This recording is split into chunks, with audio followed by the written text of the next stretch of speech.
Hello student. So today we are going to discuss about the whisper blowing, right? Why we are going to discuss this whisper blowing? Because today's topic is whistle blowing, courage, seriousness and consequences, right?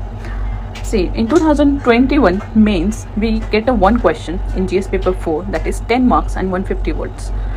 The question is, if you are working as an executive in a nationalized bank for several years, okay, one day one of your close colleague tells you that he has committed a serious mistake and he is asking for your help.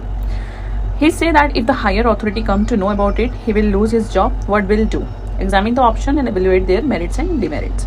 In this particular case study, there we can see there is a very classical ethical dilemma around the loyalty versus integrity and personal versus public interest and whistle blowing, right?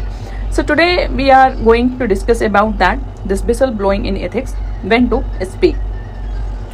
Imagine your colleague made a serious mistake in a government bank. He begs you to stay silent, but you know the public might suffer. Will you help him or expose the truth? See, this is the real dilemma of whistle blowing.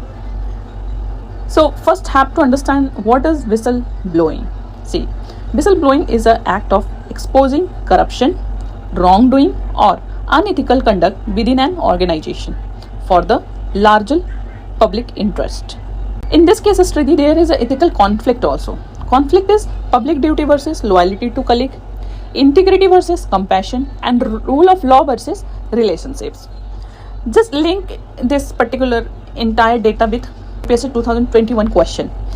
The 2021 case study tests your emotional intelligence, ethical judgment and decision making, right?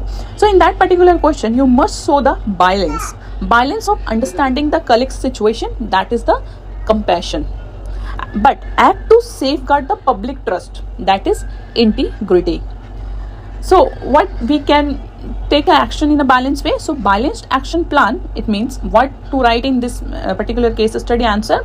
First you have to talk the colleague, encourage self-reporting, explain consequences of cover up. If he refuses, you must report but professionally. Suggest inform in internal ethics training. Which kind of value involved in this case study? First is honesty, second is integrity, courage of conviction, public service and emotional intelligence. See, whistleblowers protect not just rules but the soul of institutions. So it's not betrayal, it's a moral courage. So don't confuse with that. Thank you.